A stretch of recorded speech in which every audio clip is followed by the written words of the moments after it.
And now for our special guest, the Honorable Newt Gingrich. Now, on one hand, Speaker Gingrich, I know you need no introduction, but on the other, you've done so many incredible things that I want to take just a minute to share with our audience just a little bit of all the just amazing things that you've done. Speaker Newt Gingrich is chairman of Gingrich 360, a multimedia media production and consulting company based in Arlington, Virginia.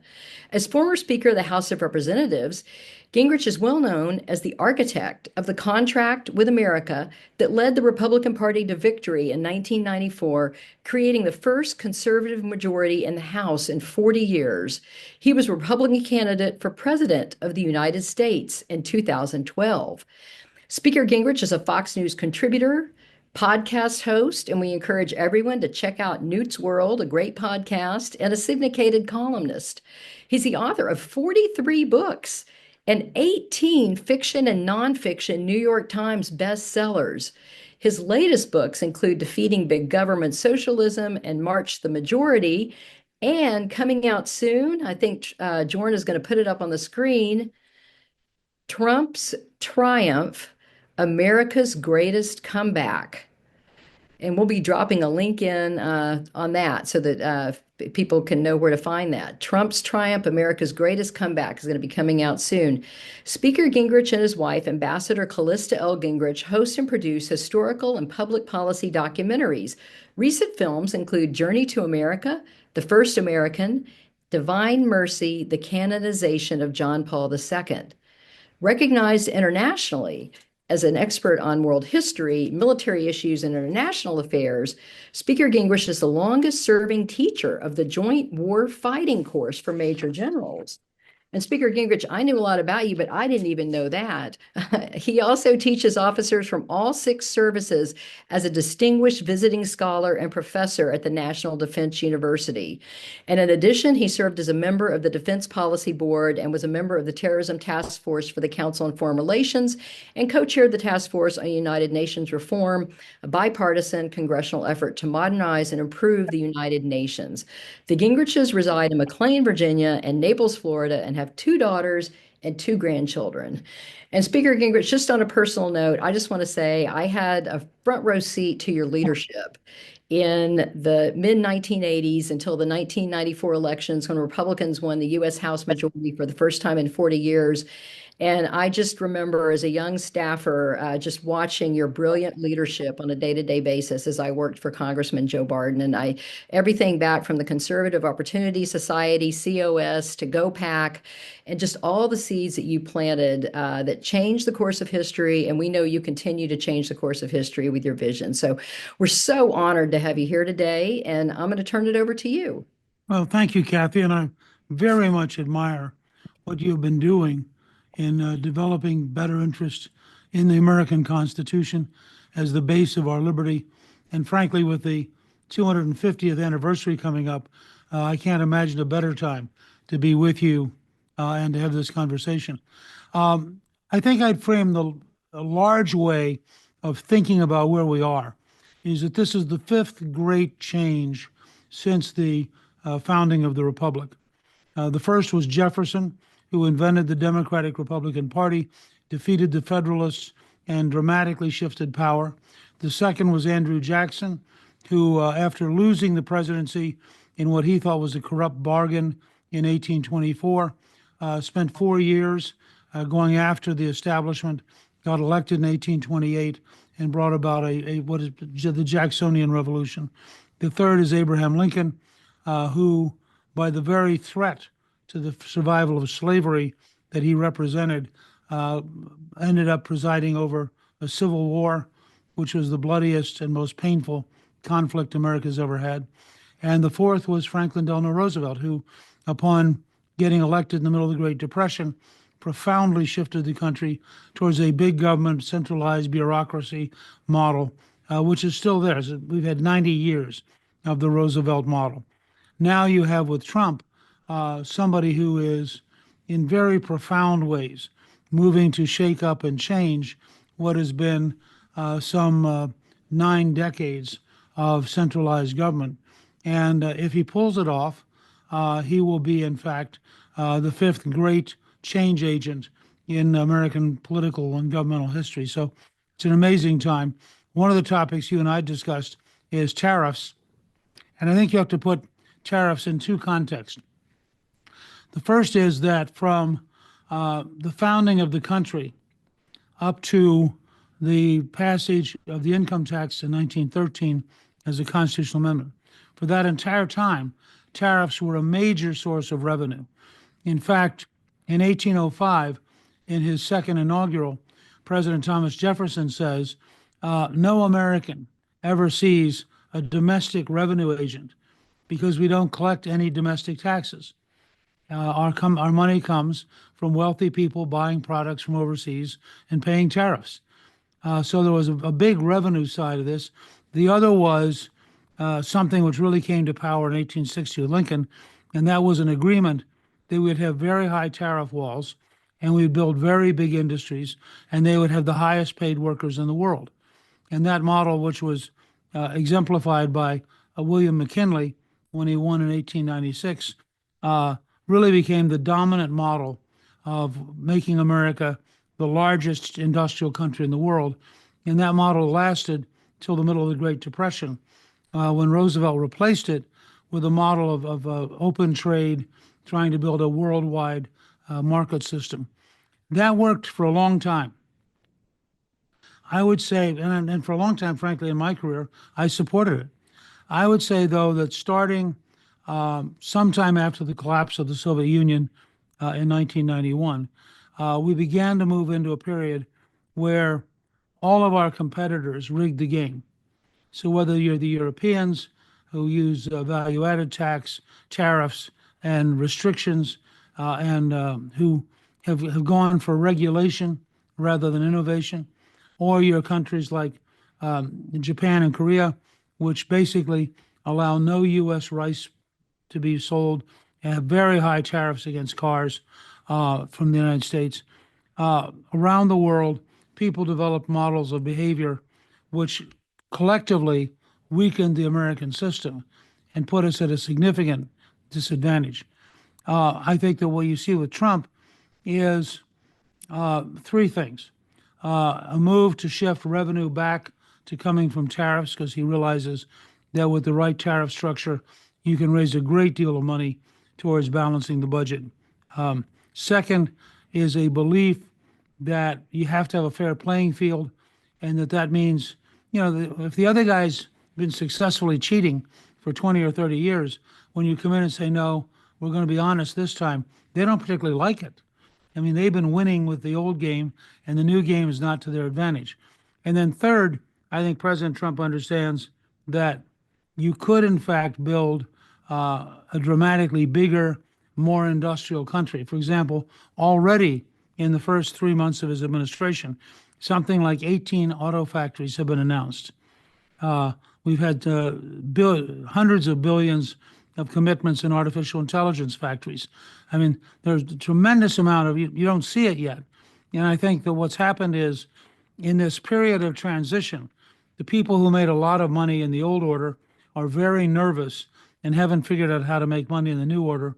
And frankly, the administration's handled it clumsily. And so people really don't know what's coming. And somebody once said that money is a coward, that it always flees from any threat. And so you've seen a big drop in the stock market because people don't understand how this will work out. My personal guess is that by June or July, you'll see the tariff situation stabilize. You'll see the Congress pass a very large tax cut and regulatory refined thing, and you'll see the impact of cutting out waste in government beginning to reduce the government deficit and reduce the demand for money and allow interest rates to come down. If all those things come together, Trump and the Republicans will be in good shape. If they don't come together, then 2026 is going to be an extraordinarily hard election for Republicans. I think that's about where we are. I'll be glad. I look forward to questions and a chance to chat with all of you. Well, thank you. That was brilliant analysis as usual. And we are going to turn it over to Janine. Hello, Speaker Gingrich. Wonderful to have you with us today. Thank you so much. Thank you. Janine, I'm always delighted to be with you. Oh, well, thank you. Tell Callista hello. I will. She's actually off to the State Department. She's studying to be the ambassador to Switzerland. So, Oh, how exciting. Yes, and she was ambassador to the Vatican before yeah, that. she So was. And that's sorry. she feels very deeply the loss of the Pope because they'd actually become pretty good friends while she was the ambassador. So, I know that those were my next words. So sorry, about the loss of the Pope. And okay, well, since our mission is about the Constitution, I want to backtrack to the time of the beginning of the country and the original tariffs that we had.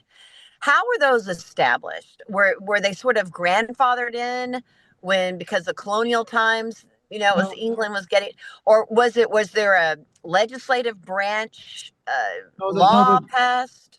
the Congress, beginning in 1789, the first Congress, the Congress had to establish these provisions in law, which they did. They were guided on the tariff side very heavily by Alexander Hamilton as Secretary of the Treasury.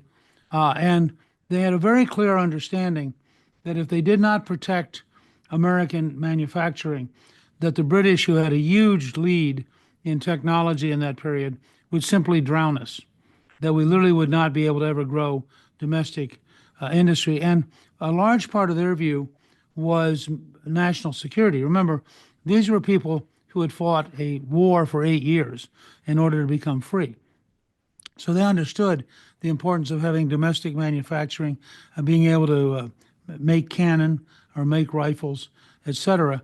And so they had a very real interest in developing manufacturing. And in order to do that, they felt they had to put up pretty big barriers, or the British would simply come in and flood the market with cheap goods. And it was a very serious fight. Uh, the Jeffersonians were not all that happy because they tended to represent small farmers in rural America. But in the end, even Jefferson not only kept tariffs, but as I said, in his second inaugural, he's really proud of them because it means that you don't get money being raised domestically out of Americans. It's being raised at the border as goods come into the country. That's really fascinating. So it was through the Department of Treasury with Hamilton. Of course, Jefferson was after Hamilton, but then it was also through the legislative branch. Right, Laws were and passed. by the way, you see the same thing today. It's the Secretary of the Treasury who has the lead in negotiating all these tariffs. Mhm. So it's a natural part of the Treasury Department. Okay, and then with the pass of taxation, income tax, um, you know, is that we had the income tax, so Right. everyone just decided to abandon tariffs. Obviously, it became a runaway abusive situation toward America. But what was sort of the snowball effect? How did that start to happen?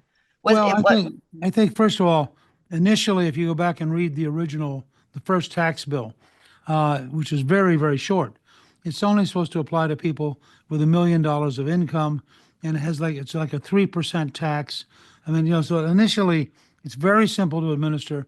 It produces some revenue, but gradually over time, particularly with the pressure of World War I, the tax base was expanded. More and more people were paying taxes. And then up through 1932, with the passage of what was called the Smoot-Hawley Tariff, which was the last big high tariff bill, the left decided that tariffs were bad.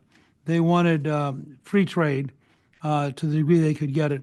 And so starting in the 1930s, we began to dismantle our tariff structure, shift more and more towards income tax, and count less and less on revenue from tariffs. And because remember, by 1945, after World War II, we were so dominant because we were the only major country that hadn't been bombed. So, Mhm. I always tell people, if you were a Mercedes or a Toyota, the problem you had was your factories had been bombed. And Mhm. so we were about half the world's economy in 1945. And Mhm. so we could afford to be very generous in allowing other countries to compete because we wanted them to grow, to be healthy, partly to stop the Soviet Union, but partly because, having healthy neighbors who have good incomes is better than having people who are impoverished. That's why I think up through the end of the Cold War, the strategy made some sense, but our competitors were getting better and better at gaming the system. And so ultimately, we were at a huge disadvantage, and we didn't have the right habits of mind to take them head on. And Trump has represented, in that sense, a very jolting, sudden shift in how the United States deals with its economic competitors. And that frankly has led to some hard feelings because imagine that your brother-in-law had always been allowed to borrow your car and you'd always filled it up with gasoline so they didn't have to even fill it up. And imagine that one day you said to him, I'm not going to loan you my car anymore. And in the future, you have to pay for your own gas. Well, that might be reasonable and fair, but from their standpoint, it's a big pain in the neck and they're not very happy. And I think what you're seeing around the world is a lot of people who did very well when we were sloppy and open, who are now finding it's much harder to compete in this new environment. And that's part of why you see this resistance. It's, Trump, by aggressively representing America, is by definition putting pressure on other countries who've done very well at ripping us off. I have two more questions for you. One is the constitutionality of it all and how it operates. But before I get to that, there's this mantra out there that I think would be good to hear your brilliance take on it.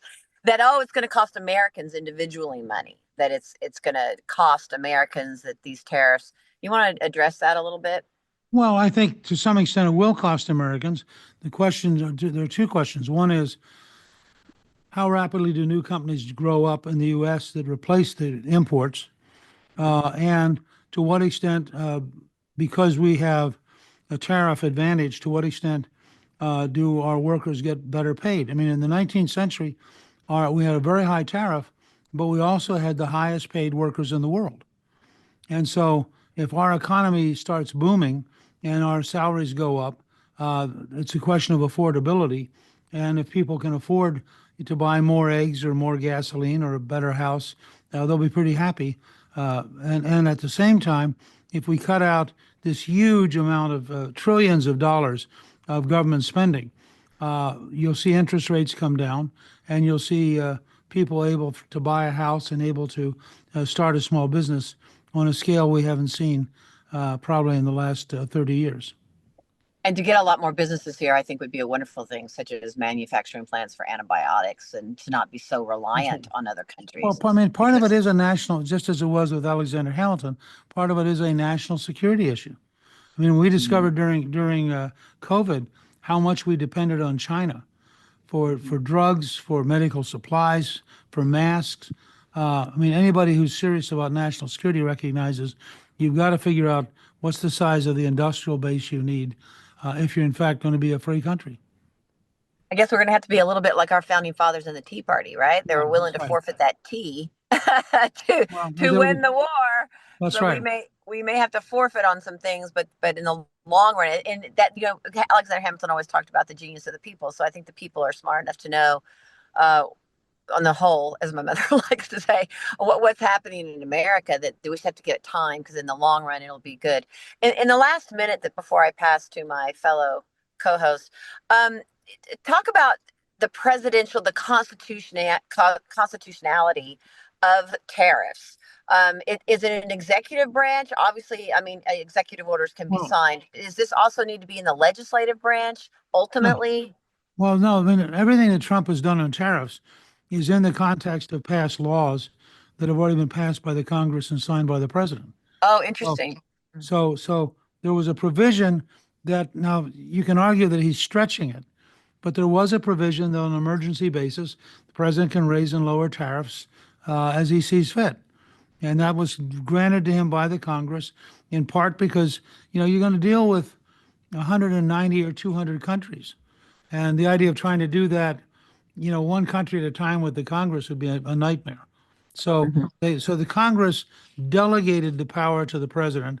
The bill was signed by, I think maybe by George W. Bush. And it gives Trump the legal authority to do what he's doing. Well, there's great info right there. All right. Thank you, Speaker Gingrich. I'm going to pass to my fellow hosts because I know they have great questions for you as well. Look forward to speaking with you. And thank you again for all that you do. Great American. Thank you. Hello, Speaker Gingrich. This is Joel Gilbert with Constituting America. Thank you so much for being on. Back in 2007, actually, or 8, I was a middle school student, and I had done a term paper on oil, and I learned about fracking and such. And I started a campaign called "Where's My Oil?" And your office or you sent me a letter of support. So to all of our That's audience great. members, you've been supporting students, which Constituting America does now. All the way since then, I had a personal experience with that. So thank you. Great. I'm delighted that it worked. And so this with the discussion about tariffs, I love the Milton Friedman school of markets, and I love the concept of the way how market solves for supply and demand and price. But what I'm trying to we've established the president's constitutional power for tariffs. But speaking on the unease of many of us who are many people that I hear speaking who are in favor of free markets say that the tariffs will just be an additional tax on the American people. And what I'm trying to understand is that forgetting though that if one country uses labor and that labor and creates products in a way that we would never create them because they exploit the workers make basically nothing so they can sell them for cheaper than we can. Um, it seems like that's not really a free market because you have two different playing fields. No, we can't make the product as cheap as them because they use labor that we would never as Americans use. Um, so I don't, am I missing something in the argument Wow. in the argument against tariffs there? No, look, you're exactly right. Adam Smith in The Wealth of Nations, which is sort of the founding book of modern market economics, published in 1776, Smith says there clearly are times when you can't have pure free trade. And one of those times is if the other guy's cheating. So if you have, for example, the Chinese using slave labor to make Nikes, one, you're never going to be able to compete. Two, it's totally immoral. And why would you allow a product made with slave labor into the United States? So I think you have to look at, you have to look at the world as it really is, as opposed to the world as a college theory. And in the real world, there are circumstances where no American standard of living could survive if we had to, in fact, lower our capabilities to that of the poorest countries in the world. And so I want to help everybody get to be wealthy, but I want to make sure that in that process, we make sure that the Americans stay wealthy because we currently are per capita the wealthiest country in the world. And I think, I'd like to see that continue. And do you think that there's a possibility that we can that how much how important can tariffs be in redeveloping a manufacturing base that raises American wages? Do you think that that's possible that we could see that we could see the American wage increase in relation to the spending power of the dollar Yeah, in from fact, tariffs, or do you think that I think you will see that happen, and that's certainly what happened in the 19th century. And it's also a function of inventions. I mean, Edison invented the electric light. Well, the electric light made life better for everybody. Henry Ford invented the modern, mass-produced, inexpensive car, and enabled people to get off horses and into an automobile. Somebody else invented the electric refrigerator. I mean, if you or the television, I mean, or the smartphone that you carry around in your pocket. I mean, think about all the things that have gone on where prices have really dropped dramatically. I mean, I think about, we were just talking a while ago about Chat GBT and using it for some things. These are levels of productivity increases and levels of improvement in the quality of life that are astonishing. And I think what we want to do is we want to incentivize people to go out and invent a better, faster future so that all of us can have a dramatically better way of life. Now, in a political sense, speaking with your expertise, what does there may be a bit of a bitter pill to swallow at the beginning of this in order to see the rewards in time. What politically needs to happen to get the American people to be willing to do that if there's shorter term sacrifice for longer term games? Look, I mean, first of all, I'm not very big on imposing sacrifices on everyday workers. Mm. They have a hard enough time anyway. Um, I think that President Trump has 6 months to a year to do all of the changes that he thinks are decisively necessary to get America on a new path of economic growth and opportunity. And um, people will tough it out for about a year. But I think if in September and October of 2026 we have not seen a dramatic improvement, then I think the Republicans will be in real trouble. On the other hand, if Trump's theory works and we keep getting more and more companies building factories in the U.S., we begin getting a greater and greater volume of natural gas and oil, driving down the price of gasoline and heating oil and the price of plastics. You could see a genuine boom by next summer. When the Reagan tax cuts finally went into effect in the beginning of 2000, I mean, at the beginning of 1983, we had 15% growth in the first quarter.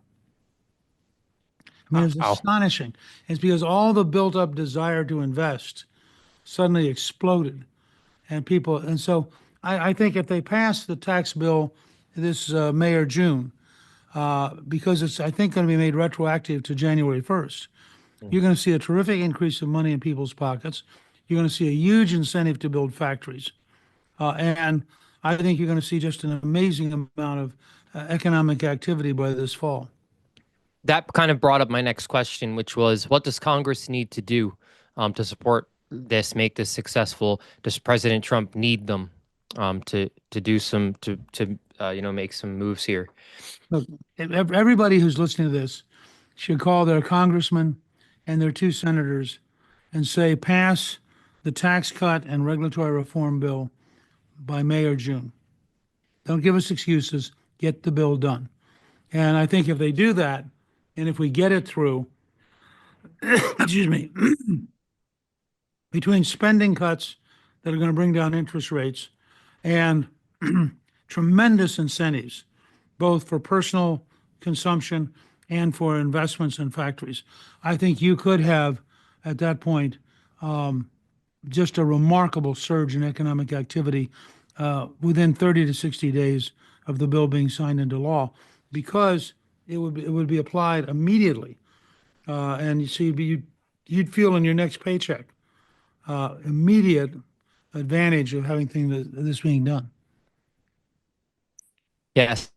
So, beyond we've been waiting for the show. We're so happy to do it. It's very pertinent to those my age as we move into this next stage of our life and we're setting up our finances. So I want to thank you. I've watched you on many shows, your political insight. I always love when you come on. I know we have a lot of audience questions, so I'm going to leave my 2 minutes on the board and pass to Wyatt. I could keep asking you questions all day, but I thank you, Speaker Gingrich. Thank you. Yes, thank you, Jewel, and then thank you, Speaker Gingrich, for coming on today. This is already an amazing show, learning a lot, and I'll jump right into it. So, one of the questions or concerns that I hear a lot about the tariffs is the impact it might have on our relationships with other nations, including some of our important allies such as Canada, United Kingdom, etc. So, are you worried that these tariffs might hurt some of those relationships with other nations? Well, look, I think there's going to be resentment. As I said a while ago, if you've rigged the deck and you've been winning, and we insist on coming in and changing the deal, and now you're not winning as big, there's going to be some resentment. The European Union decided 25 years ago that they could not compete with American high-tech companies, so they just try to regulate them to keep them out of the common market. Well, they're going to be offended.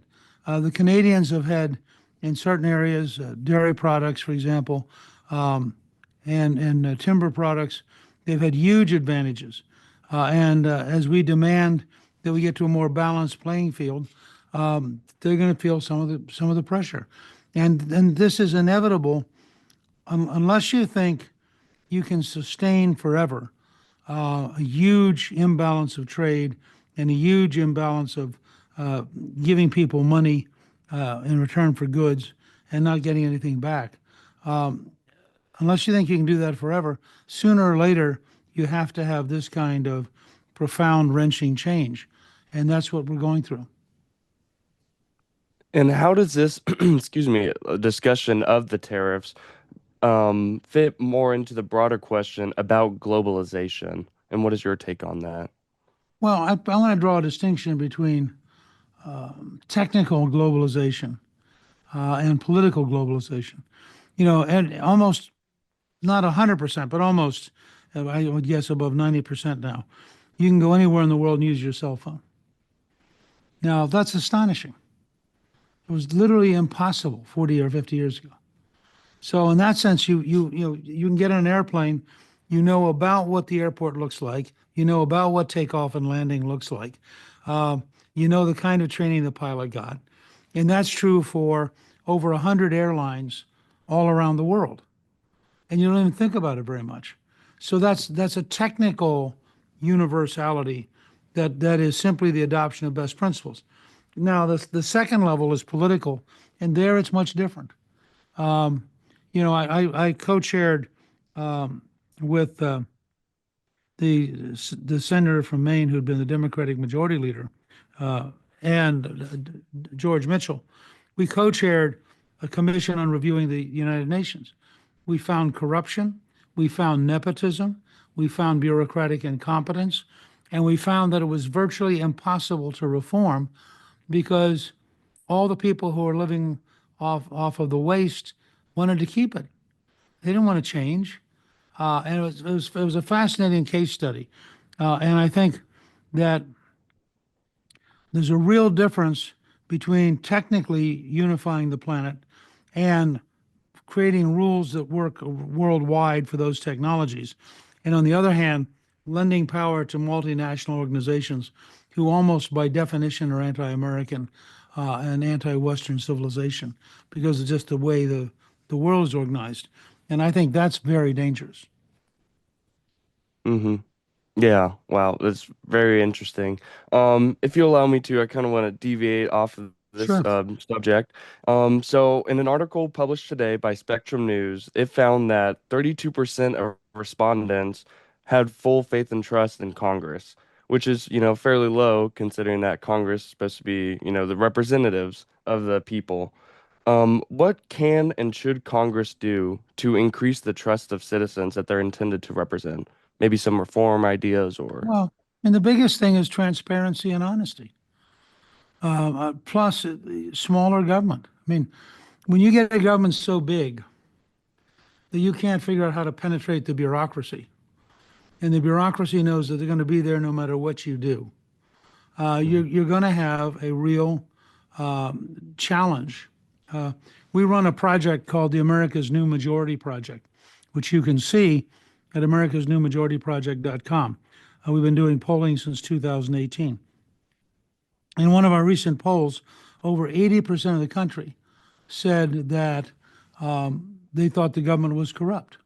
Now, that's really dangerous because it means that you don't have a relationship between the citizens and the government, which would allow you to deal with a foreign crisis or allow you to deal with, things like the pandemic. Uh, Unfortunately, I think that there's a lot of truth to what they're saying. I think a great deal of the federal government exists for its own benefit and runs over the American people whenever it needs to. So I think you have to have a smaller government, you have to have much greater accountability, and you have to have what President Trump called radical transparency, where Reagan once described it using a Russian proverb. He said, trust but verify. And I think being able to verify lets you trust. But I don't think you can trust without verifying. Yeah, absolutely true. 100% agree. And then my last question, because as Jules stated, the audience Q&A is burning up. How do you feel that the role of the Speaker of the House has changed and evolved over time, especially since your speakership? Well, I think you have strong speakers and you have weak speakers. That's part of it. I think that, excuse me, I think that Speaker Mike Johnson is doing an extraordinary job. Hmm. He has a 2 or 3 or 4 vote majority, which means he has to listen to every single member. It's a time of great polarization, so he's almost never going to get any Democrats. And so he has no margin for error. And he has the patience of Job. Uh, he listens and he listens and he listens. And he has, excuse me, I think partly because of his Christian background, he's very deeply Christian. I think Hmm. that he finds a comfort that allows him to survive no matter what people say about him. And he just continues to do his job and continues to work. And he can get about 95 to 97% of the way there. And then he's Trump for the last 2 to 5%. But that's dramatically better with that size margin than if he needed Trump for 30% or 50%. So I have enormous respect for him. He is a very strong speaker operating in a very limited environment. And I hope next year, I apologize for my voice. I think I got allergies. Anyway, I hope that next year they can gain seats, and I think you'll find that he will turn to be a really historically important speaker. Yeah. Well, thank you so much, Speaker Gingrich, for providing your insight and brilliance on a numerous amount of topics. This was such a joy and a pleasure to do, Thank you. and I will pass it back on to Kathy. Thank you. Well, thank you, Wyatt and Jewel and Janine and Speaker Gingrich. Thank you so much. Before we move to our audience questions, we want to give a shout out to our teachers watching with students today. And we want to give a special recognition to Anthea Ewert, who's watching with students, Marilyn Gore, who is watching with students, Lisa Paget watching with students, Denise Long, as well as D'Angela Hines, Professor Tokarov, and Finn Dybesland are all teachers and students watching today with classrooms. So we thank you all. And we also want to thank Las Vegas's KKVV 1060 AM on the radio dial. KKVV airs Constituting America's Constitutional Chats on Mondays at 6 p.m. Pacific. So thank you to all of our listeners in Las Vegas. So, Speaker Gingrich, we are going to start with just go a little back in time. And Julianne Smith asks, can you please share about the contract with America that you implemented? Is that something that should be written again for these times? And if so, what would you include? Well, first of all, I urge everybody. We wrote a book, Joe Gaylord, who was my partner in this. We wrote a book called March to the Majority, which outlined the 16-year campaign to finally to elect, excuse me, the first Republican majority in the House in 40 years. And then it also outlines how we maneuvered with Clinton to become the first reelected Republican majority since 1928. I think that it's helpful to have something like a contract. Actually, if you go back and you look at the Republican platform that was adopted in Milwaukee in the summer of 2024, it's really trimmed down and focused much like the contract. I think that having a clear sense, I'd say almost every year, of a vision and an outline, these are the things we're going to accomplish. I think it gives you a momentum, helps educate the voters, and helps educate your own supporters so they know what they're arguing for and what they're doing. And in that sense, having sort of an annual renewal that says this year, these are the things we're going to try to achieve, and we need your help to get them done, I think would be a very useful kind of modification of the contract model. Well, thank you for that. I also want to read some nice comments from listeners. Rudy Melendez says, thank you, Newt. And Robert Seedorf says, Mr. Speaker, I'm from Cobb County, so I've known about you for years. Thank you for all your work for this country. You made me a Trump fan. That's great. Lewis White says, I appreciate all you've done for America. I had the pleasure of volunteering on your campaign and was rewarded with riding on the double-decker and lunch dinner. So, Okay. thank you, Lewis. And Joe Buford asks, what are your thoughts on the current urban-rural political divide? And Joe says, my thoughts are that SCOTUS decisions based on the 14th Amendment, United States versus Wong Kim Ark, on birthright citizenship, and Reynolds versus Sims, forcing states to apportion both houses of the legislature by population, need to be overturned. Are you familiar with those cases, Uh, or just no, generally? no, I'm not. The second one I'm particularly not familiar with. Look, I think, well, on birthright, I think it's right now at the Supreme Court, and I don't know what their decision is going to be. I think that uh, part of there are at least two big things going on.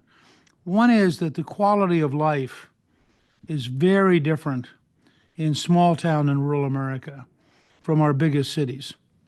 And the other is that because of ethnic backgrounds, our cities tended to be more non-white and more mixed than rural areas outside of the Deep South. But what I've seen with Trump, partly because of the performance failure of the Biden administration, and partially because of the more radical values that aren't acceptable even to a lot of people who think of themselves as liberal, you've begun to see a shift. You know, for example, Miami voted this last time for Trump. First time, that's a very big city.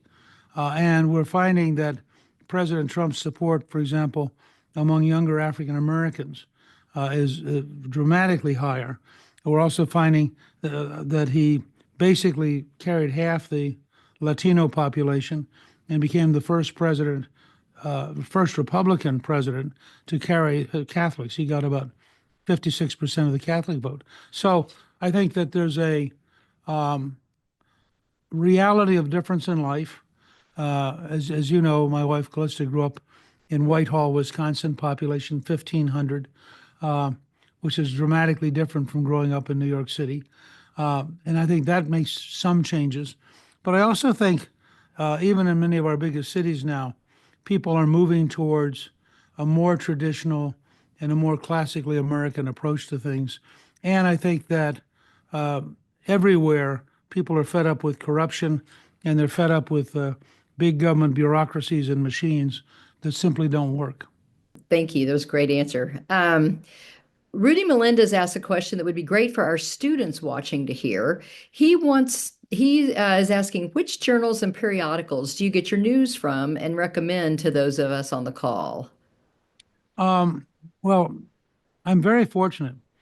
I have a very good friend who was a research director who got diabetes and had to retire early. And Terry Balderson is his name. And he got bored and he called me one day and said, would I mind if he edited the internet for me?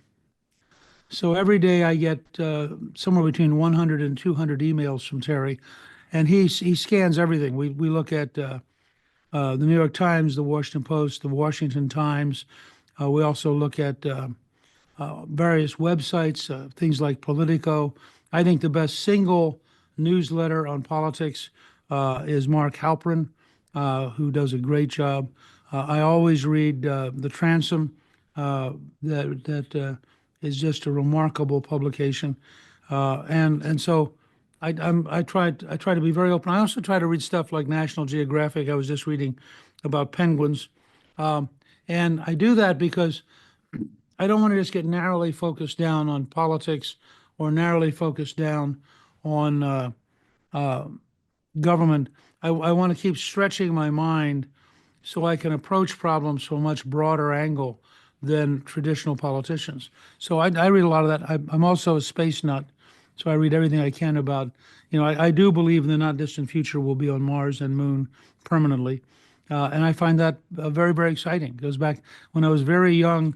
Sputnik went up with a Russian satellite, which was the first one ever, which shocked everybody. And I began in the 8th grade reading what was then called Missiles and Rockets magazine. So I've been interested in the space age programs ever since, and I read a lot about that. I don't know if that's at all helpful. I just read a lot of books too. I mean, I love history. It sounds like your advice is just read as many varied sources as you can. Yeah, and recognize that all of them have a bias. I mean, conservatives have a bias, liberals have a bias. Your job is to sort of sort them out and decide what you think is the truth for you. Exactly. Now, one of our regular listeners, Rick Mayberry, writes in and says, "This is such a gift to have Speaker Gingrich on. I was part of his 1994 effort and still have a treasured gift Wow. gavel from Speaker Gingrich." But Rick is asking about executive orders, that President Trump has made so much use of executive orders here in his first few months in office. And Rick says, "Do you believe this is consistent with our founders' intentions of limited executive power, the intent of the Constitution, and the American value of representative democracy?" Well, Hamilton, Alexander Hamilton, in the Federalist Papers says the system only works with a very strong chief executive. When they picked Washington to be our first president, they knew how strong he was because he'd led the Revolutionary War, he'd presided over the Constitutional Convention. He's far and away the most respected and most popular man in America. Um, Executive orders are fine as long as they operate within the framework of the law. So if the Congress and the president have already agreed on a law, having an order to execute the law, that's what an executive order means. This is that you're executing the law. Now, you can't invent law. And if you try to do that, you're going to get in a court case or you're going to have the Congress rebel. And then you got a different problem. And Congress always retains the power of the purse. I mean, if they refuse to pay, the executive branch stops in its tracks because it has no money.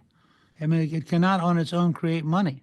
And that's the heart of how the English-speaking people developed the concept of freedom, going back to Runnymede in 1415, and the signing of the Magna Carta, which just means Great Charter, which said to the king, we will give you higher taxes if you agree that we have the right to decide. It was the first real grant between the king and then the barons, not commoners, that he had limited power. He couldn't just command. He had to get approval. That was an enormous break with the tradition of kingship, and gradually, has now for over 700 years grown into the system we now have. Thank you. And Jeff Epperson asks, is it an oversimplification to state that Trump is just trying to bring back a lost middle class? No, I don't think. I think he's trying to do a lot more than that, but that's certainly part of what he's trying to do. I think Trump understands that if you don't have a vibrant, profitable, uh, prosperous middle class, you don't have a country that's going to sustain itself. You can't just be a country of the very rich and the very poor without just destroying the whole concept of self-government. So in that sense, I think his instinct is move power out of Washington, reduce taxes, give people greater freedom and greater responsibility. And I think that those things come together. You cannot expect to be free if you're not prepared to work for that freedom. And Jeff also asks, are we citizens ever going to get a balanced budget from Congress? What do Well, you think? look, Kathy, I take some uh, childish pride in the fact that when I was Speaker, we had the only four balanced budgets in the last 100 years. So I know it can be done. It requires discipline. It requires focusing on economic growth and controlling spending. Uh, I think if you do that, and I'm hoping that in the reconciliation bill this summer, we have the first big step in that direction. I think if you do that, uh, you can really have dramatic steps. When we set out to balance the budget, we thought we could do it in 7 years, but the momentum was so great that we got it done in 4 years. And I think that right now, the deficits that Biden has given us and the structural problems of the government are so great, it would probably take 7 to 10 years. But I think if we were serious, we could clearly get back to a balanced budget, which would then lead to much lower interest rates. I mean, it's crazy. Right now, we're going to spend more money paying interest on the debt than we're going to spend on national defense. Now, that's just suicidally stupid. Exactly. And I do remember you balancing the budget. And I also remember how well you worked with a Democrat White House to get things done. And I remember quite well you working across the aisle and achieving so much.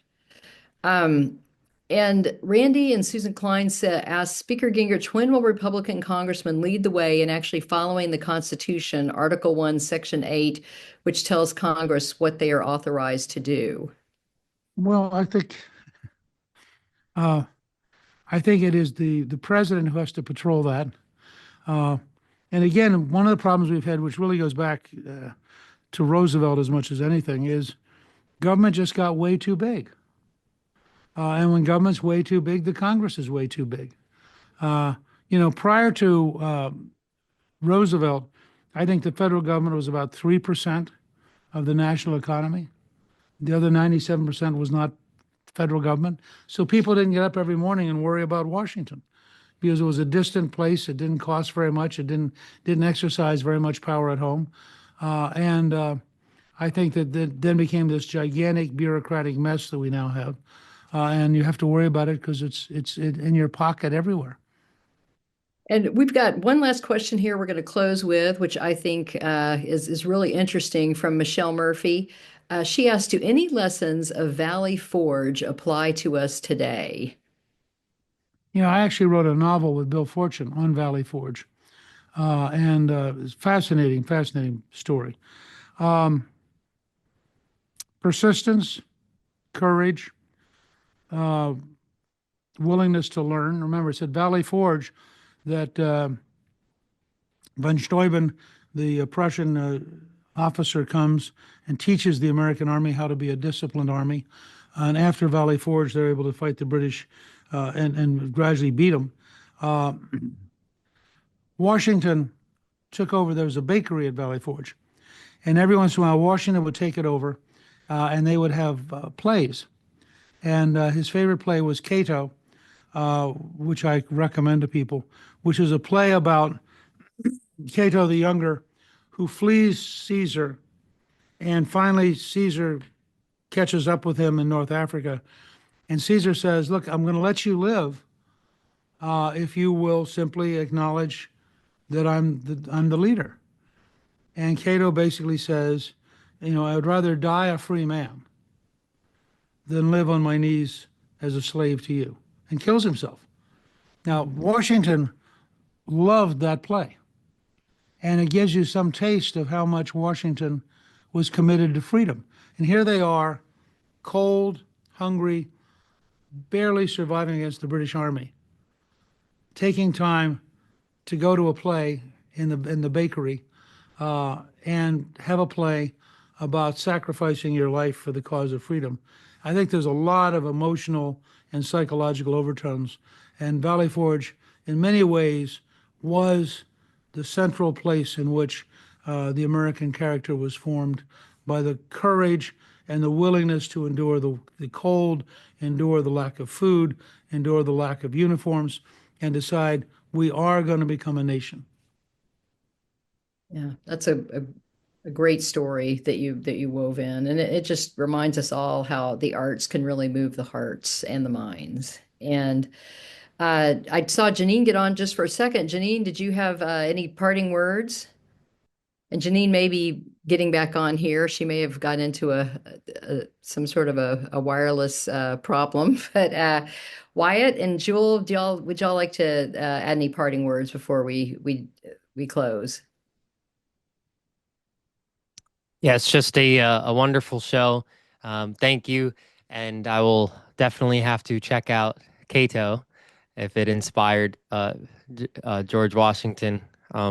Many of us here are involved in the arts. Me and my brother, the media team director here, is in the arts. Of course, Janine, heavily in the arts. And Constituting America has a whole art part of the contest for the students. So that is awesome. And I love that. I'm going to follow up on that story you just told us. It's a great way to end the podcast, actually. Well, actually, I can mention to you can stream. Cliff and I did a movie called The First American, Okay. which you can stream, and which is George Washington and the story Awesome. of Washington. Wow. We will be watching it. Good. Well, thank you so much, Mr. Speaker. It has been an honor to have you. And I've just admired you for so long. You've been such an influence on me in my career. And I know my old boss, Congressman Joe Barton, considers you just one of his very best friends in the whole world. And so we just thank you for all of your wisdom today. And Janine sends her apology. She somehow got kicked off with off her internet, but we thank you and Thank thank you you. for all that you continue to do for our I country. enjoyed it very much. Thank you. Bye.